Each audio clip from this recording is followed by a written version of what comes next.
All right, let's get started.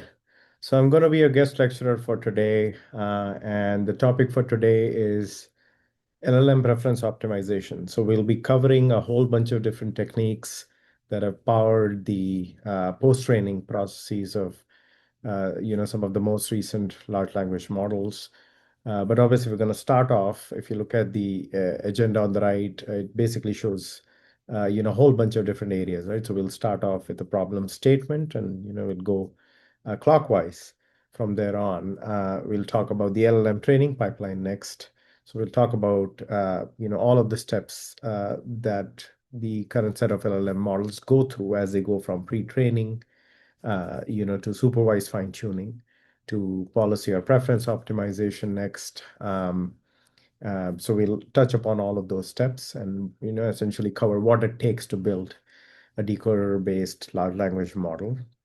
Next up, we're going to talk about reward models, and what it takes to train a reward model, which essentially helps us carry out policy optimization with certain algorithms, as algorithms that do not need explicit reward models. So we touch upon those as well.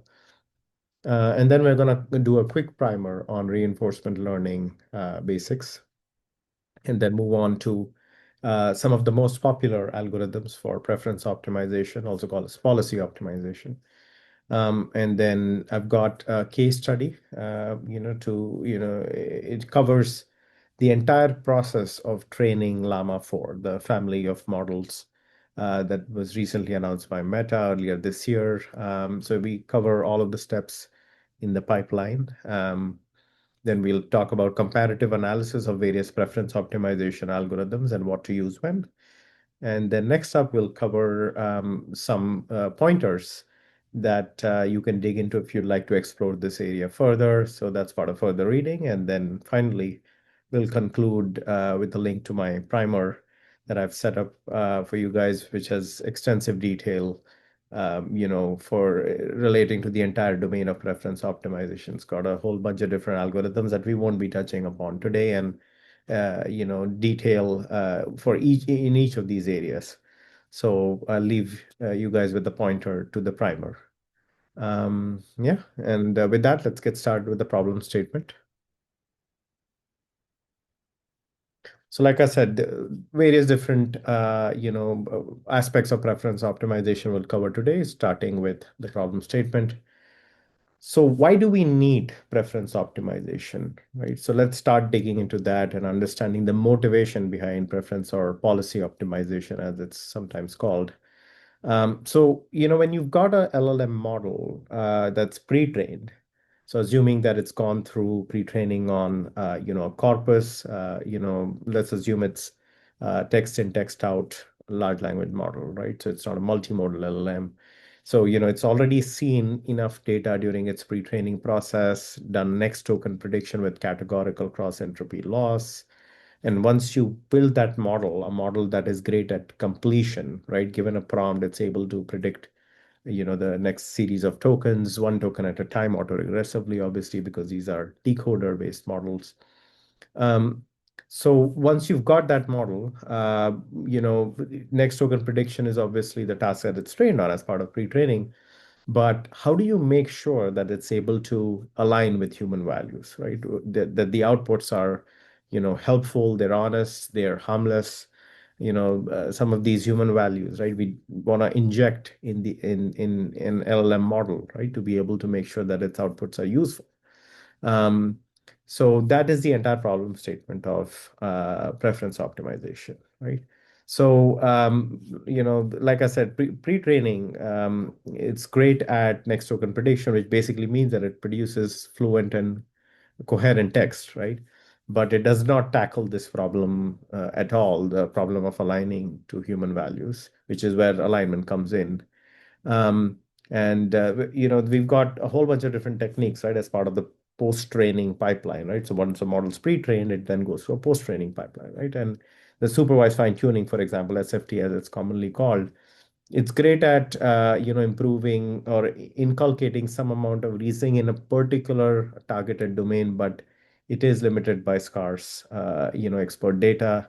typically we use SFT, to get a model to pick up a certain area or task, that it wasn't, that it likely might have not seen during pre-training.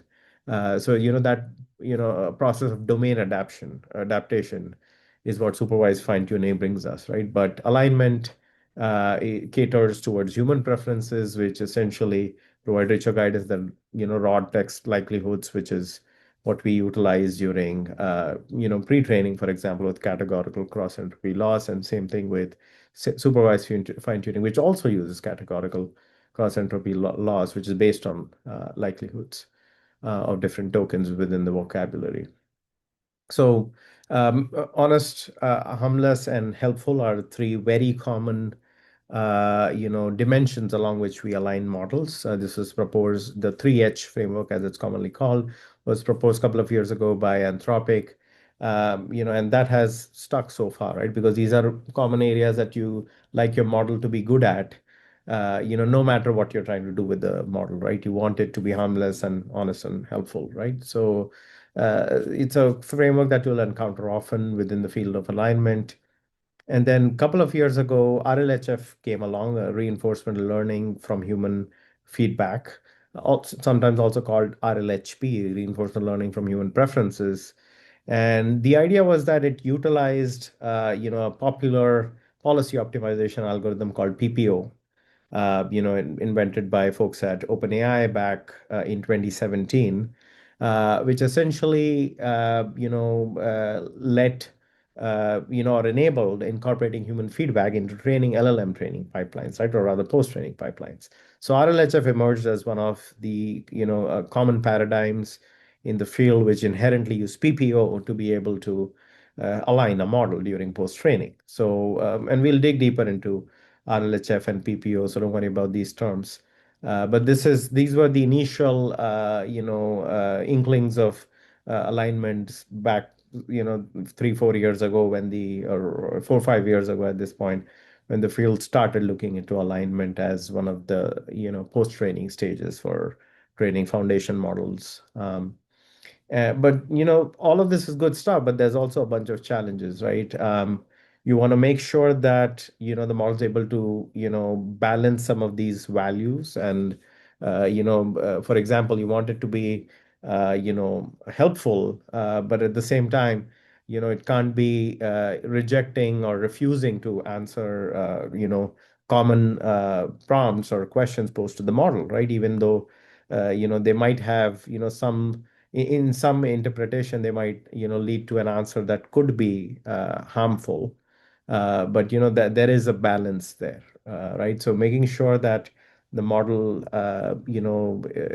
is in that sweet spot of the all of these three dimensions is pretty important, as you align a model. So that is one challenge, one thing to keep in mind. And at the end of the day, the idea, behind preference optimization or policy optimization is to obviously ensure models generate contextually appropriate and, human value aligned responses, right? So on the right, you'll basically see a figure that I put on the slide, which basically talks about the basic structure of what a preference data set is, right? And so the idea is that, if you look at any preference data set, right, there's a couple from Stanford, Stanford Human Preferences, for example, is a very common one. There's, RLHF from Anthropic, Helpful Honest, and there's a whole bunch of different data sets that have come up. And, looking into the data sets, you'll basically see that the input is essentially the prompt. And there are two responses that we basically need to incorporate as part of each data set sampled, along with the prompt, obviously, which is the input. We need the chosen response as well as the rejected response, right? So this is a standard preference, the structure of a standard preference data set, where you've got a preferred or dispreferred response, aka a chosen or rejected response, along with the prompt, input prompt. And that, put together over many samples, thousands of, tens to hundreds of thousands of samples, becomes a preference data set, right? Now, keep in mind that When the initial algorithms came about for preference optimization, as we'll dig deeper later on in the coming slides, this was the structure of a preference data set, right? But there are algorithms that do not need paired chosen and rejected data. So it all depends on what algorithm you're using. So there is no one size fits all, although this is the most common. So you will see prompts with, they are chosen and rejected responses or preferred and dispreferred responses. It's very commonly seen, but there are algorithms, for example, like Kahneman-Tversky optimization, KTO, proposed by Contextual AI, I believe 2 years ago. That uses, unpaired data, right? So you do not need, the chosen and rejected response for a particular prompt. You can just have the chosen or rejected response for a particular prompt. So there's some fine-grained detail there and some nuances that we need to keep in mind. But otherwise, this is typically the structure of what constitutes a preference data set. With the problem statement and motivation out of the way, let's take a look at the LLM training pipeline. Now, to train any of these, the current set of LLM models, we need to go through a whole bunch of different stages, right? And I touched upon some of these in the prior slide. But we start off doing pre-training. And what is pre-training? It is essentially large-scale self-supervised learning. And this we do typically do this on web scale corpora. So trillions, tens of trillions of tokens at this point, which obviously can have a mix of synthetic data as well. But that's what pre-training is typically all about. It is unstructured. And the other thing to keep in mind is we do pre-training with as next token prediction. That's the objective of pre-training. That's a loss function that we optimize it for. And the actual loss function that we use is categorical cross entropy, which essentially selects from the vocabulary, the next likely token that needs to be predicted to complete a particular prompt. So that is the entire task of pre-training, right? So the goal, like I mentioned, is statistical next token prediction, on web scale corpora. And what does this get us? This essentially produces strong fluency and coherency within the text. However, note that because pre-training is not domain or task specific, it produces very little, task alignment, right? Your model's going to be good, at a lot of things. It's essentially a jack of all trades, but it's a master of none, right? So at the end of the day, when you deploy the model and want to have it do a particular task, it's not going to be great at it because it hasn't been fine-tuned on domain-specific data, right? And that brings us, that's, to the next stage, good segue into supervised fine-tuning, which is part of the post-training umbrella, right? So we're now done with pre-training, we move on to post-training. And post-training started off with just supervised fine-tuning, SFT, as one stage back in the day, right? So there was, pre-training and there was fine-tuning. That's how we would do it, 5, 6 years ago. But in the age of LLMs, especially the modern models, we now have supervised fine-tuning, as the first stage, which is essentially, again, categorical cross-entropy loss, next token prediction, similar to pre-training, but it's done on targeted data. It's done on prompt response pairs, typically instruction tuned. So the prompt is essentially a question. It's an instruction to the model, just the way you would prompt and instruct the model right now if you were to invoke, a model like ChatGPT or Claude and have it, do a particular task, say, write an email response for you, for example, right? Or, convert, data, say from unstructured form from a Wikipedia page to say a tabular representation, right? So that requires having the instruction within the prompt and the input, which is the data that it needs to operate on, right? And carry out the instruction on. So the prompt is typically instruction tuned. So instruction tuning is essentially a type of supervised fine tuning. And the response is essentially the output from the model, right? So you've got your prompt and you've got your response. So these pairs are what constitute a supervised fine tuning data set. So this is what we've seen for quite a while, but there's a new stage that's been added beyond SFT as part of post training, which is where alignment or the entire process is called alignment SFT, and the second stage, which is the preference optimization stage. But this is essentially where in the entire training process of coming up with an LLM, where we've got preference optimization being slotted in, right? So for the particular example I have on the right, which is a training workflow from OpenAI's Instruct GPT model. This was the first model that showcased the benefits of preference optimization back in the day.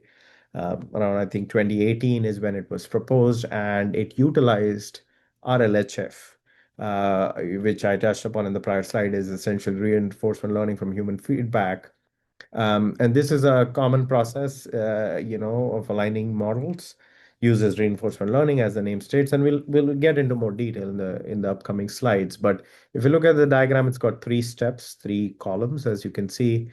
Step one is essentially, coming up with demonstration data to train a supervised fine-tuned model, which is what we just covered as part of stage one within post-training. So that's the output of stage one. The output of stage two is collecting comparison, training a reward model, right? So that's the output. But how do you get there? You essentially come up with comparison data, and comparison data is the same as what we saw earlier on the prior slide. It's the preferred versus dispreferred, or chosen versus rejected responses. And this helps us train a reward model, right? So that's the output of stage two.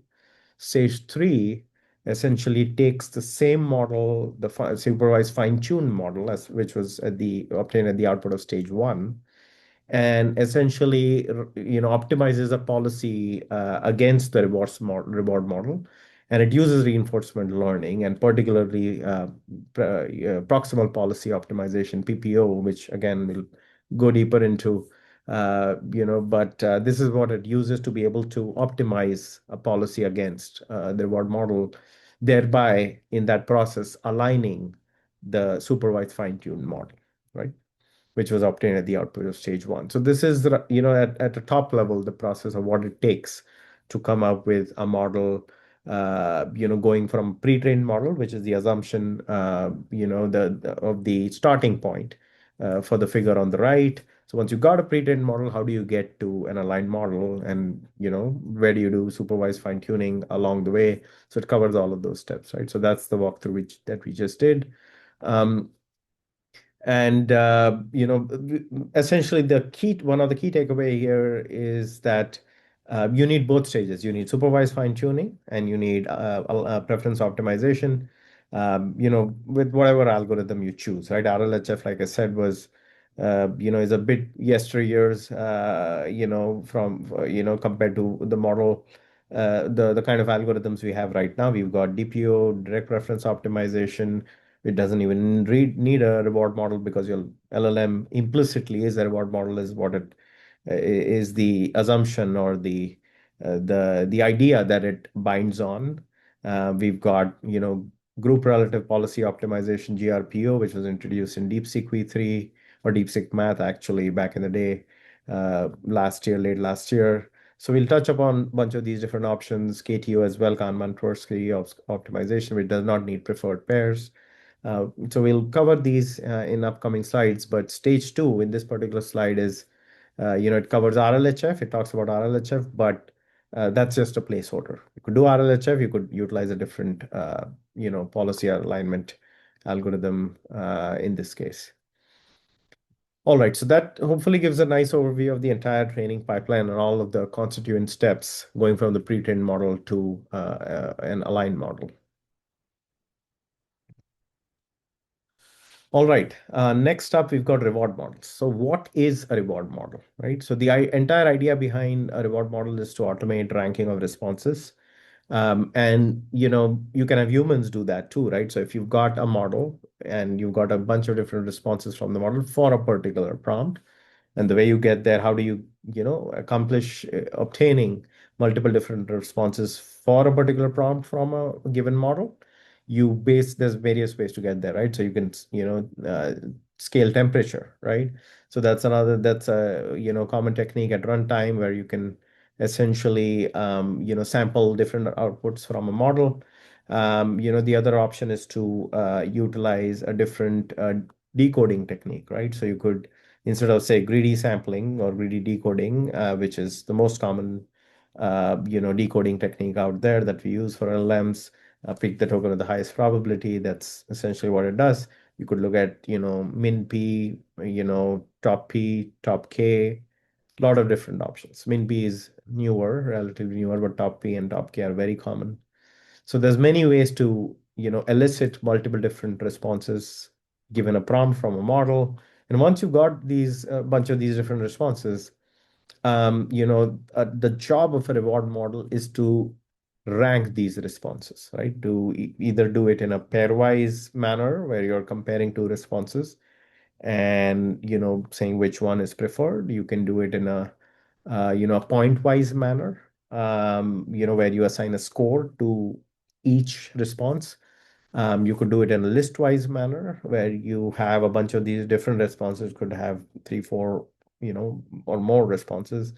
And list-wise reward model would essentially be able to rank them, in preferred order, right? So that's the entire idea behind a reward model, much like LTR algorithms in recommender systems, learning to rank algorithms.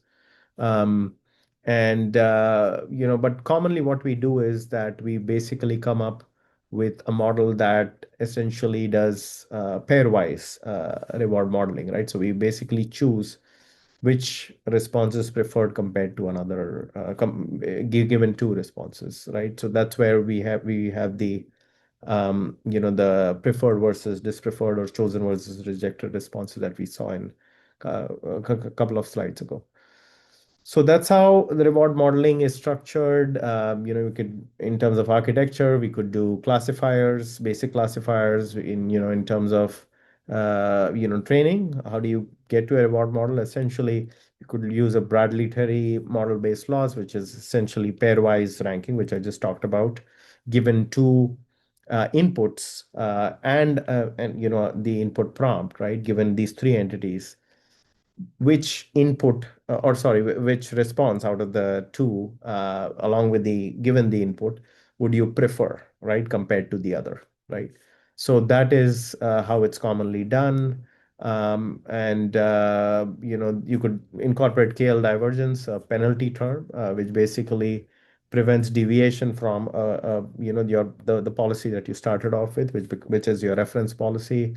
And you could have a reward model, come up with various different judgment criteria, so helpfulness, honesty, and harmlessness, like we discussed earlier, could be your alignment criteria. You could introduce new criteria too. Um, and the goal is to be able to scale beyond human evaluation, right? You could have humans do this, but the idea is to, have a data set of, preferences, and which is essentially what we discussed on the first slide, right? Data set of prompts and the two responses, out of which one is chosen, what the other one's rejected. And then with that data set, come up with a reward model that can generalize to a whole lot of more data samples, right? As you're aligning the model, right? Or running preference optimization on the model. So the model is able to figure out right from wrong, with just small, relatively small data set of annotations that we have in terms of preferences, right? So scalability is way easier compared to human evaluations. And this gives consistent training signals for us to be able to preference optimize or policy optimize them all. All right. And with that, let's get started with some reinforcement learning basics. So the entire idea behind reinforcement learning is an agent interacting with the environment to maximize reward, right? In traditional algorithms, as you guys have probably commonly seen in machine learning, deep learning, the entire idea is to minimize a loss function, right? So that is how we typically structure the learning process, right? In reinforcement learning algorithms, we basically seek to maximize reward, right? And the way we do it is we come up with a whole bunch of different entities, So you can have, the state, of basically where the agent is in its entire, loop of interactions, right? As it goes about interacting with the environment, what state is it in? So that becomes your state, the action that the agent takes within that state, the policy, which is essentially, the uh, which decides what action to take in a particular state. What is the most optimal action to be taken? So that's the policy. And that is a value function. It essentially estimates rewards over time, and an advantage function, which basically tells you how good a certain action is within a particular state. Right? So these are some of the terms that you'll encounter in reinforcement learning. And by the way, this is a very generic overview of reinforcement learning. This has nothing to do with LLMs, and I wanted to intentionally keep it such because I want you guys to first pick up on what the framework is, and then we'll apply that framework in an LLM context, right? So that's how we're structuring the discussion here. Um, and these key terms or entities that we just spoke about, you can see in the diagram on the right, you got your agent and your environment and your state and your reward and the action, right? So the agent takes a particular action in the environment, and the environment basically returns a state and a reward for that action to the agent, back to the agent, right? So that is the entire flow here. And then coming back to the slide, so we spoke about, all these key terms at the top level, but, how do you apply this in an LLM context, right? So when you talk about state, it's essentially the input prompt and the tokens, that, it's generated so far, right? So that's the state. The action is essentially the next token. Now, policies basically are the probability distribution over the next token, right? Which would be the next token from the vocabulary of all unique tokens that would be most likely to generate, right? So deciding that is the job of the policy. Now, reinforcement learning has a lot of different methods. We've got policy-based methods, we've got value-based methods, we've got model-based methods, and evolutionary strategies, imitation learning. So I have a bunch of these different methods on the slide. Policy gradient methods as well are there, which are a specific type of policy-based methods. Now, most of the methods that we use, for preference optimization of LLMs either fall under policy based methods, specifically policy gradient methods, actor critic methods. That's another one. So I'd say these are the two most common types. I There isn't much that I've seen in terms of value based methods, for example, which are more confined to Q learning and deep Q networks, or some of the other different methods that I spoke about, model based and evolutionary and imitation. A lot of the research and work in this area of preference optimization has been localized to policy gradient methods as well as actor critic methods. And we'll touch upon some of these different algorithms in upcoming slides. But just wanted to give you an overview of all of these different methods that exist, in domain of RL. In particular, talking about policy gradient, actually, let's quickly touch upon policy-based methods first. And the idea behind a policy-based method, RL method, is to directly optimize action probabilities. And we do this without learning the value estimates, which is essentially how value-based methods do it. They learn value estimates, right?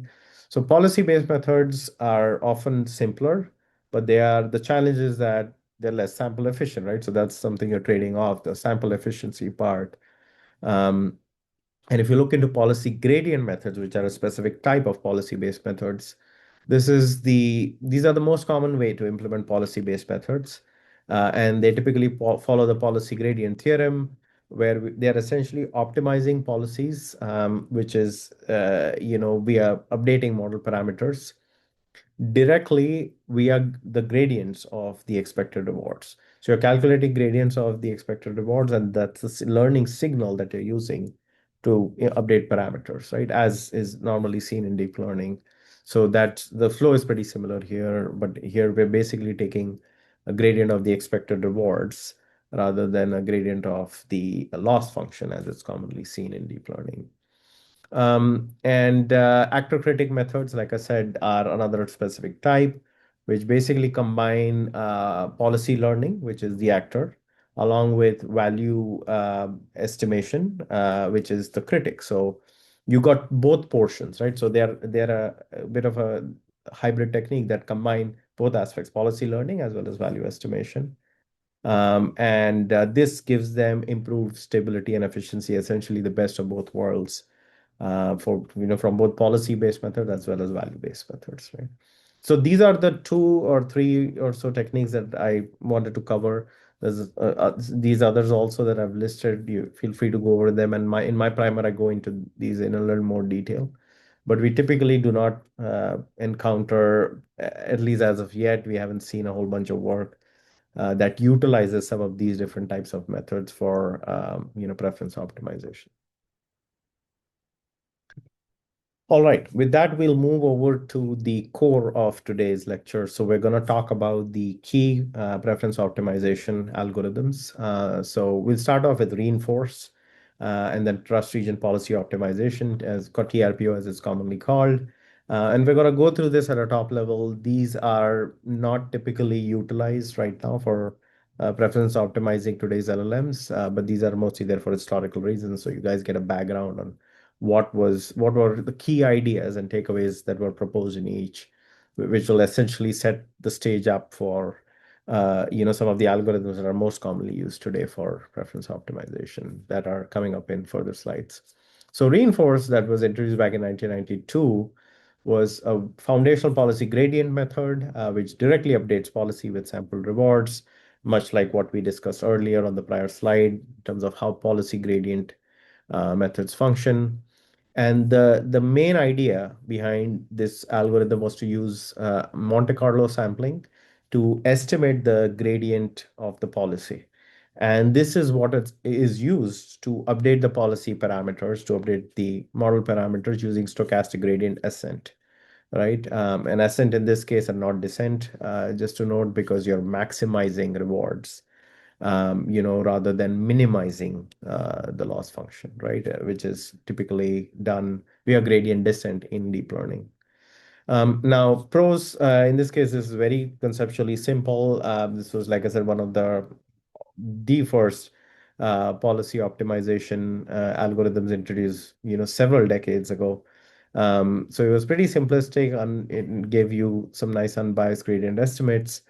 But in terms of cons, it did have high variance. It had slow convergence as well. So it was good to start off with, but nothing that today's models, can handle. So, this is good to, like I said, build early foundations.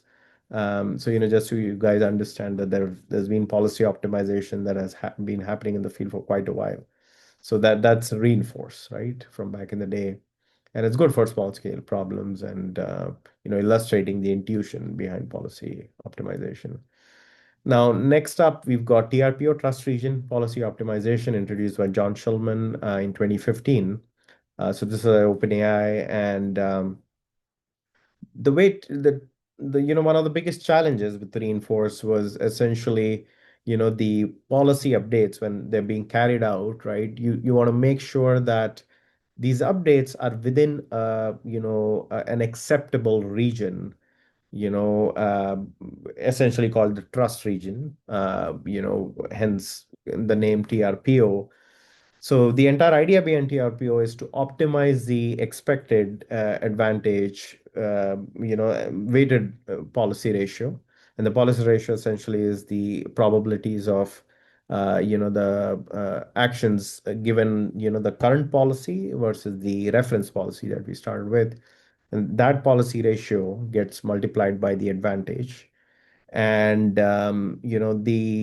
this needs to be within a particular predefined trust region, right? Updates to this particular term, advantage into policy ratio. So as you'll see in the loss function, right, you'll see the policy ratio on the right and at the bottom right. And that gets multiplied by A, which is the advantage, which is a functional state and the action. And updates to this term need to be within a trust region, right? And what this gets us is basically drastic updates, can be prevented, and which makes it much more stable and reliable than something like reinforce.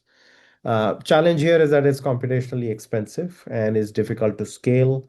But the best part is the stability, right? That is critical, especially as we train bigger and bigger models. And today's LLMs have hundreds of billions, if not trillions of parameters at this point. So stability is essential. And if your resources permit higher compute costs, then this is a great option to try. But again, like I said, these are more of the traditional algorithms at this point. On the next slide here, I've got PPO, which is much more recent, introduced in 2017 by the same, the first author was still John Schulman, same person behind the TRPO paper. And the entire idea behind PPO was to essentially introduce a clipped surrogate objective to constrain updates, right? Much like TRPO constrains updates with a trust region, PPO, does it with a clipped surrogate objective. There's actually two variants that the paper proposed. Clip surrogate is one way, and I have the entire loss function and the details of each term on the right, at the top right, for clip surrogate. But there was yet another option that the paper proposed, which is using a KL divergence penalty. That's the one on the bottom right.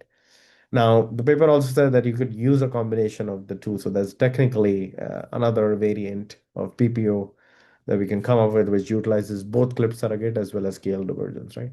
Now, just to give you guys a quick idea at top level, clip surrogate essentially, clips the updates to the policy ratio, as you'll see in the loss function term at the top left. Um, the policy ratio is the fraction that you see there with a clip around it. And this clipping ensures that this particular term, changes to this term, are within a certain region, right? Which is basically given by 1 minus epsilon and to 1 plus epsilon, right? So that is the way it clips it.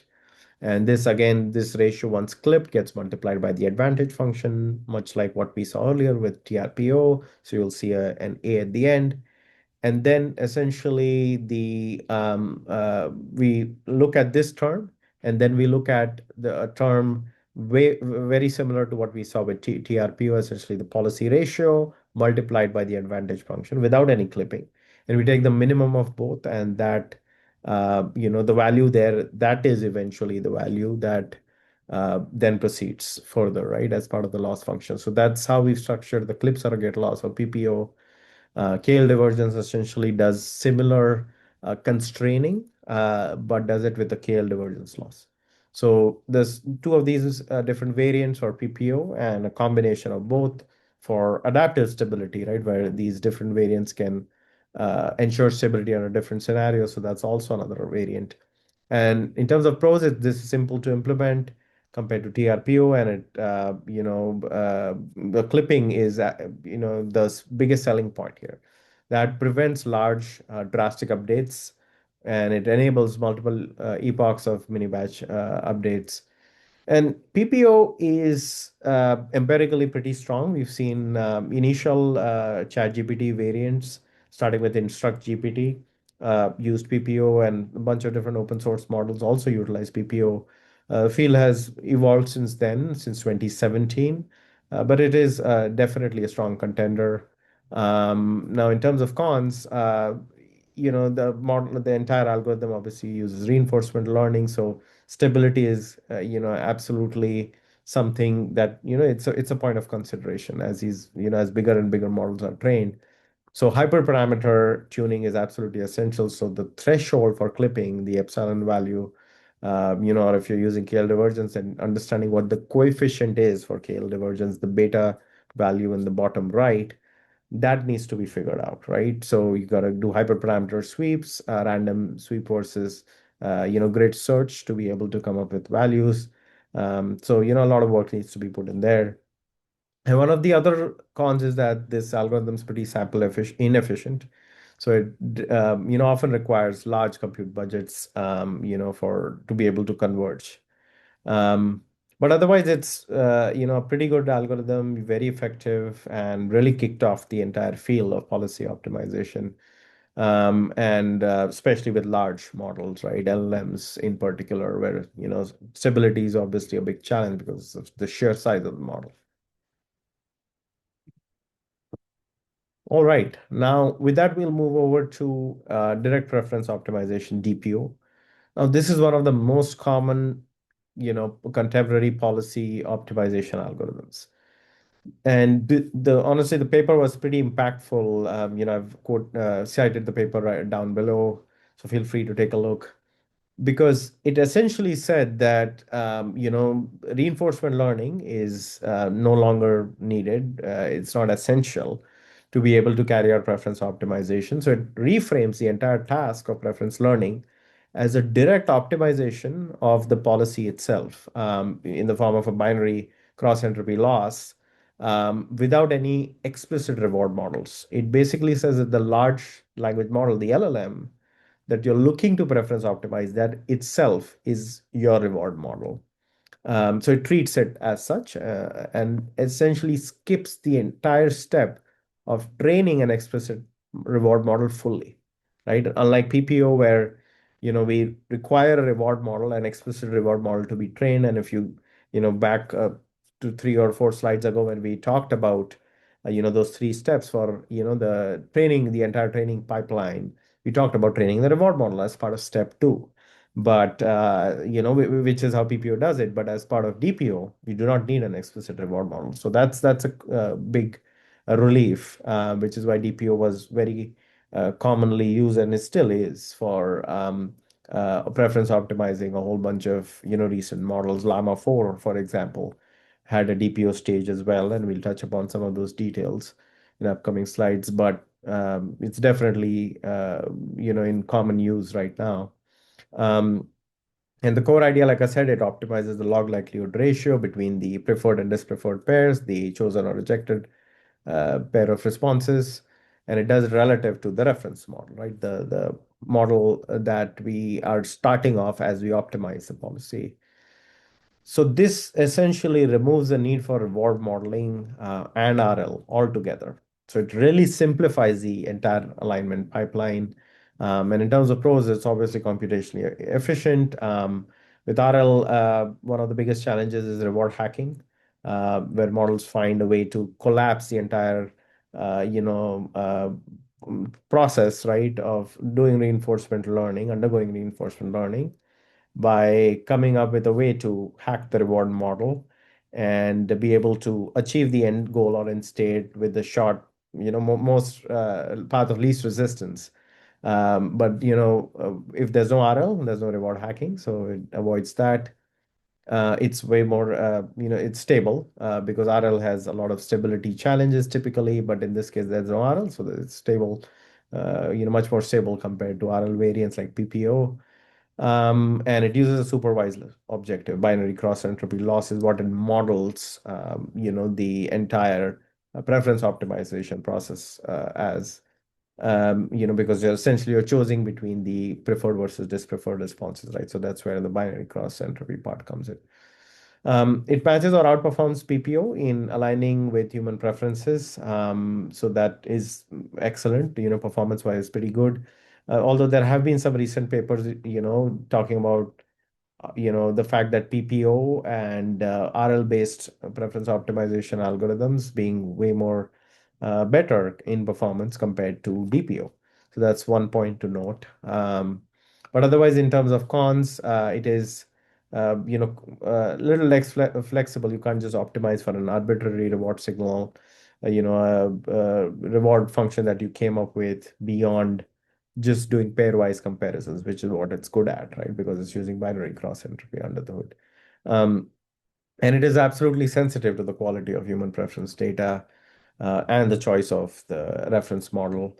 And in terms of use cases, right? Where would you use DPO?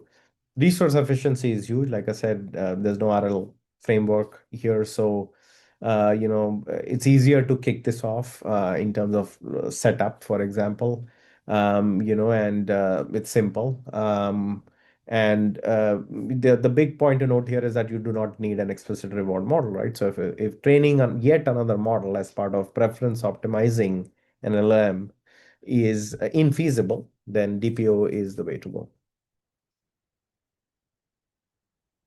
All right. And with that, we move on to Kalman-Tversky optimization, KTO, which is yet another preference optimization algorithm. And, the entire idea behind KTO is to, it seeks inspiration from prospect theory, and it weighs positive versus negative preferences differently. So it does an asymmetric treatment, basically meaning or implying that you do not need paired chosen versus rejected output or response data. You can have one or the other, chosen or rejected, and be able to carry out a preference optimization. So that's the entire beauty of KTO, the asymmetric treatment. And what it does is it extends or builds upon DPO. So, but it does, account for that skewed sensitivity in human judgment. So that's pretty good. And in terms of the pros, you essentially come up with a pretty good, model aligned with human values, where, especially in scenarios where you do not have paired preference data, right? So sometimes, to give you a good example, when you look at, ChatGPT, right, you've got your thumbs up versus thumbs down right next to each response. So, if you just have those signals where you just thumbs up a particular response versus thumbs down some other responses, so that's unpaired data, right? But if you've got, for the same prompt, two different options, two different responses, and then you have to pick one or the other, right? Then that becomes paired preference data, right? So for the former case where you've got unpaired data, KTO is the way to go. And in this case, it weighs negative outputs way more than positives to be able to discourage the model from generating negative outputs, right? So that's how it skews the sensitivity to human judgments. And otherwise, it's pretty stable. Efficient optimization is what the paper showed. I've linked the side of the paper at the bottom. Um, in terms of cons, it is something that's been less tested. It hasn't been adopted as much in the field. PPO and DPO, especially DPO, are way more common. DPO is the method of choice, more or less. And we'll talk about GRPO as well in the next slide, which is again it's been picking up a lot of traction, especially with the arrival of DeepSeek R1. But otherwise, this isn't as much of an adopted algorithm. So there's definitely less of a support ecosystem around it. But it does, one of the big cons is that it does require careful calibration of these different weighing functions to avoid distortions in your alignment, right? So that's one thing that we need to look into, similar to how hyperparameter tuning is key for the success of PPO, right? Now, use cases, when you've got, like I said, unpaired preference data, where you've got just thumbs up or thumbs down for certain responses, that is KTO is the way to go, right? All right. Now, next up, sorry, just going back here. I think the image on the right didn't load, but if you like to look at the loss function for GRPO, it's on my website, aman.ai.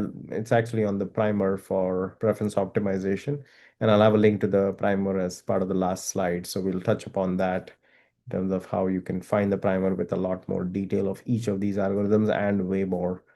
So the loss function should be covered there. But yeah, looking into GRPO and what it essentially does is, first of all, it was introduced back in the DeepSeek math paper that came out late last year. So this was part of DeepSeek AI, spun out of their lab, and DeepSeek V3, DeepSeek R1 both utilize GRPO. And R1 created quite a ripple in the field, was one of the first or the first open source reasoning models, large reasoning models, LRMs. And GRPO was key to the success of DeepSeek R1, where it induced reasoning within the model via the particular stages that the model went through during training. So we'll talk about those as well. But GRPO was key after doing some, light fine tuning with some long chain of thought data. DeepSeek AI essentially ran, depending on the model, that's DeepSeek R1, DeepSeek R1 0. So depending on the model, they ran one or multiple stages of GRPO, to induce reasoning in the model, right? So where it encountered a bunch of different aha moments and was able to correct some of its own mistakes within its thought process. So GRPO is pretty key. Um, and the entire idea of GRPO is to use group-wise comparisons rather than individual preference pairs, right? So what it does is it basically looks at various different outputs that a model has generated by either, by doing temperature, sweeping the temperature value that is, or changing the decoding, algorithm that you're using, going from greedy to min P or top K, for example. So once you do that, you get a bunch of different outputs from the model, right? Now, taking these outputs, you compute the advantage function, which basically, does group normalization across all of these different outputs to figure out what the particular advantage is for each of these different outputs that the model has generated, right? So, and this basically is the learning signal here, which avoids having a value or value function or a critic model altogether, which is again standard as part of reinforcement learning, or rather policy optimization, using reinforcement learning. So PPO, for example, has a value critic model. But with GRPO, you do not, it obviates the need of an explicit value or critic model, because it is able to utilize the difference between the baseline, which is the average of the entire group of candidate responses that you generated, the advantages for each, average them out, that becomes your baseline, and then how different each response is compared to that average. That's how it essentially calculates the value function, right? And which means it does not need an external value function or a critic model. So that is where it simplifies things, and this gives it, it makes it way more scalable, because it's easier to utilize, and you don't have to come up with a value function or a critic model. And this, which is why it's picked up quite a lot of traction in the field, where you can have multiple of these output trajectories or completions, and then choose the one that makes the most sense, gives you the most advantage, and that's when the loop starts, optimizing the model, right? So that is GRPO.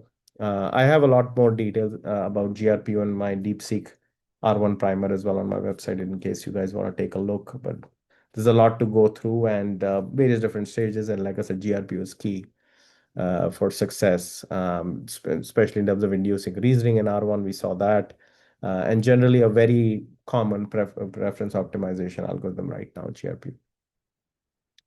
Now, with that, we'll move over to the case study here for training Llama 4. So Llama 4, the family of models, which was introduced by Meta recently, earlier this year. It's got mostly uses the MOE architecture for all of the three variants that it's currently comprises: Scout, Maverick, and Behemoth. And the idea is that it's natively multimodal, so it goes way beyond text. You've got image and video tokens as well at the input. And there's obviously the pre-training stage that we spoke about earlier. So Llama 4's gone through that, much like every model, LLM model out there. And post-training is where there's some, differences to note. So we start off doing some lightweight supervised fine-tuning, and then we do online RL, and then finally we do DPO.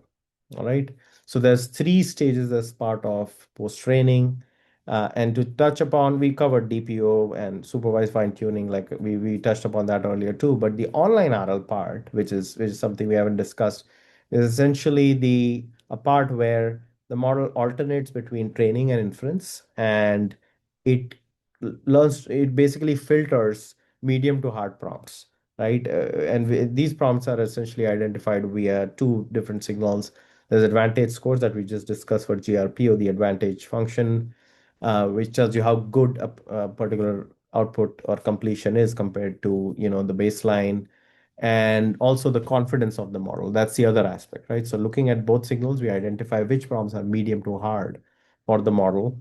And then taking those prompts, we basically, and obviously we remove, prompts or samples with zero reward, for example, that we've calculated. And essentially, the idea here is to do RL over samples that are difficult for the models, samples where the model can learn a whole lot from, right? So this maximizes the efficiency here, and the prompts are, the reason why it's online, part of the reinforcement learning process here is because prompts are at, while it's running dynamically, the prompts are being re-ranked by difficulty using the model's own policy outputs to be able to adapt, the particular batch that gets sent to the model, right? So this dynamic nature is what leads to the online reinforcement learning component. And I've got the main article from Meta cited here at the very bottom in the footer. So if you guys like to dig into it a little more detail, feel free to. All right. Now, comparative analysis, we've got a whole bunch of different algorithms that we covered. So reinforce, like I said, is simple and foundational. TRPO is one that introduced trust regions, which are, which were the precursors to constraining the updates, to the model to ensure stability. So TRPO started it all in that sense, and PPO basically took that stability idea and made sure that there's efficiency as well. And DPO, on the other hand, eliminates the need for RL altogether. You do not need a reward model. You do not need a critic model too. And which is why it's very efficient and simpler. KTO basically, said that, asymmetry in preferences is the norm. That is how, we, upvote and downvote interactions on the web. So, let's utilize unpaired data, right? Rather than, having paired data. So that was the entire selling point behind KTO. GRPO, improve sample efficiency because, now you're doing group comparisons and doing a group norm over all of the different completions within for a particular prompt. But PPO, like I said, was started off as being the most widely used. DPO gained a lot of adoption, still in very common use right now. Llama 3, Llama 4, most OSS open source software models utilize DPO. GRPO is the newest entrant to the field, especially after the success of R1 and with the ability to induce reasoning, with limited data. So that was one of the biggest areas that we saw it being used. But all of the model optimization algorithms here, especially DPO and GRPO are the most common right now. The choices are essentially dependent on the trade-offs between stability, efficiency, and what level of performance do you want to see from your model. And with that, this brings us to the end of our lecture today. I put together some links to different papers for you guys to go through and get next level detail if you're interested. So slides will be shared later on, so you can just go through these links if you're interested in digging deeper. And then finally, like I promised earlier, I've got a link to the policy optimization primer here, which has a lot of detail, a lot of different things, and different policy optimization algorithms to even deeper treatment of basics of reinforcement learning, for example, and a very detailed comparison of different policy optimization algorithms. So feel free to take a look. The link is down bottom. And that brings us to the end of our talk today. So yeah, and if you guys have any questions, feel free to reach out. This is my email. But yeah, it was great sharing some of this recent progress in the field of preference optimization. I hope to connect with you guys over email if there's any questions. All right, folks. Thank you.